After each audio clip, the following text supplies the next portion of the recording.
Hey, thanks for checking out this video again. Please hit like and subscribe for me before we get started. Thanks. So it's a pretty common belief within the sports performance, strength and conditioning, athletic training world that in order to have healthy knees, you don't want to have too big of a gap in strength between your quads and your hamstrings. You don't want that ratio to be too big. So the purpose of this video is to actually dig through the research, the current research, and see if that's actually true or not, or if it's just a myth. Because you'll hear the terms asymmetries and imbalances a lot.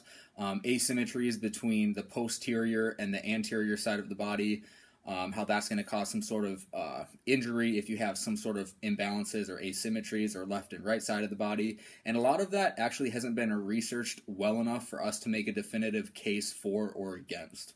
There is evidence out there supporting the idea that imbalances between the left side of the body and the right side of the body may lead to an increase in injury risk. For example, if you have a thigh volume, your left thigh has greater volume compared to your right thigh, that may lead to an increased knee injury risk. But a lot of times I think the words imbalances and asymmetries are just used without ever really being defined very well. So I want to go over whether or not there is a correct ratio or correct balance of strength between the hamstrings and the quadriceps, and if there is an imbalance of some sort in force production, if that will lead to an increased risk of injury. And the results of a lot of research studies suggest that that may actually be the case. A study done on 146 professional athletes tested eccentric hamstring peak torque and tested quadriceps to hamstring strength ratio using an isokinetic dynamometer. The results show that of all the players who were injured, they had significantly weaker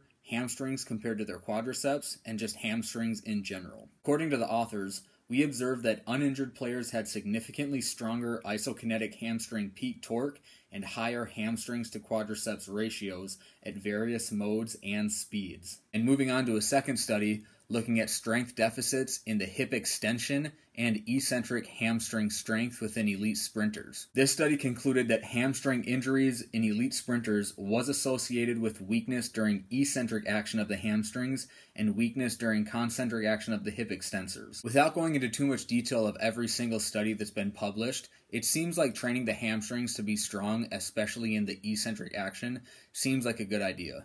As far as the hamstrings to quadriceps ratio goes, it seems like you want to narrow that down as much as possible. Some of the research suggesting that you need to have at least 0.5, some says 0.6, some says 0.7. It's not all conclusive. What seems to be agreed upon throughout most of the literature is that having relatively strong hamstrings compared to your quadriceps is going to reduce the risk of hamstring strains and other knee injuries. And while most people don't have access to an isokinetic dynamometer to test their hamstrings to quadriceps ratio, you're probably never really going to be able to quantify your hamstring strength compared to your quads, but you can at least train them through RDLs, Nordic hamstring curls, glute ham raises, and other hip hinging variations. The athletes that should probably be concerned about this topic the most are football players, soccer players, track athletes, lacrosse players, and other athletes that cover a lot of ground at maximal velocities, but also need to have the ability to decelerate efficiently too. So in conclusion, it seems like it's a good idea to be relatively balanced between your hamstrings and your quads. Yes, different muscles are going to have different pennation angles, different force-producing capabilities, etc., but if we can narrow that gap as much as possible, that's probably going to be a good thing. And if we take this topic to its logical conclusion, I would beg the question if your hamstrings can be too strong for your quadriceps, and if so, is that going to cause any other problems within the hamstrings, the quads, the knees, etc. Anyways, I hope that information is helpful for you. See you next time.